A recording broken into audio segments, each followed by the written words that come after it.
तर या अर्थसंकल्पावर काय काय प्रतिक्रिया आल्यात पाहूया टॉप 9 बातम्यांमध्ये।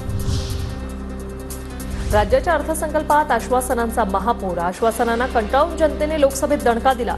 सरकारच्या थापांवर जनता विश्वास ठेवणार नाही। उद्धव ठाकरेंची अर्थसंकल्पावर टीका। थापांचा नव्हे तर मायबापांचा अर्थसंकल्प। शेतकऱ्यांना मोफत वीज देण्याचा निर्णय। उद्धव ठाकरेंना देवेंद्र फडणवीसांचं उत्तर। निवडणुकीच्या जुमल्याचा अर्थसंकल्प सादर। अर्थसंकल्पात शेतकऱ्यांच्या तोंडाला पानं पुसण्याचा प्रयत्न। काँग्रेस नेते नाना पटोलेंची टीका। चादर लगी फटणे, खैरात लगी बटणे। अर्थसंकल्पावर जयंत पाटलांची टीका। लोकसभेत चादर फाटल्यानं अर्थसंकल्पातून खैरात वाटप। जयंत पाटलांची प्रतिक्रिया। मी आज 10व्यांदा अर्थसंकल्प सादर केला। आम्ही काय यात नौखे नाही। सर्व गोष्टींचा विचार करूनच अर्थसंकल्प सादर केला। सगळ्या गोष्टींची पूर्तता होईल हाच आमचा निर्धार। अर्थमंत्री अजितदादांचं विरोधकांच्या टीकेला उत्तर।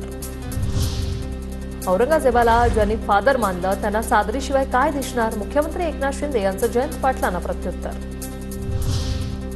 अर्थसंकल्प सादर झाल्यानंतर विरोधकांमधले विकार जागे झाले। त्यांच्या पोटात आणि मनातही विकार। अर्थसंकल्पामुळे पोटात मळमळ झालेल्यांनी चूर्ण खावं। राष्ट्रवादीच्या अमोल मिटकरींची विरोधकांवर खोचक टीका। गरीब शेतकरी आणि महिलांसाठीचा अर्थसंकल्प विरोधी पक्ष मात्र महिलांचा अवमान करत आहे। रयतेच्या दृष्टीने केलेला अर्थसंकल्प हीच काँग्रेसची पोटदुखी। सुधीर मुनगंटीवारांची टीका। 25,000 कोटींचं बजेट असताना 46,000 कोटींचं नियोजन। बजेटमध्ये फसव्या घोषणा। सरकारच्या खिशात नाही दाणा आणि बाजीराव म्हणा अशी स्थिती। विरोधी पक्षनेते अंबादास दानवेंची बजेटवरून सरकारवर टीका।